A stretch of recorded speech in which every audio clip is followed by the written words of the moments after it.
Wayingane kwethu ngiyethemba ukuthi niyaphila kuzonke indawo la kuzofika khona le video. Polokwane High Court seyigwebe kulevi nengoma eminyaka ngo58 ngokudlengula ke ingane neminyaka ngo6 eyibulala ke. Elivuma ke icala uthe ke akazwa engenwe yini kodwa ke ingane ke iyayisesangweni kubo beyambuza ke enye ingane yakubo yathi akeze ke bezodlala emgwaqweni.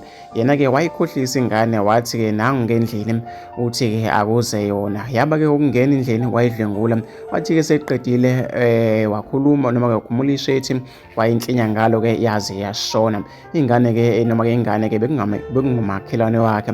Uma ingane ke uzana kuhle sibanyoni usamukele ke isigwebo yize singeke ke siyibuyise ingane yakhe. Kanti abantu ke baphawule kanje ezigudleni zokuxhumana. Komunye uthi ke ngiyabusaba ke ubushimane buka nje usuyohlala iminyaka engake ejele for nje ubumnandi buka 5 minutes. Nangomunye uthi bafethu ubuhlungu enizizwe bona ke ngezingane zethu ayikho ke into ejabulisayo ngokuthi ke niye ejele cause ke seniphila impilo enormal nje ejele niyadla nilala niphume mnize ke nemkhaba ningagoli indawo la ngaphandle ke nibalekela ukuzama impilo engcono.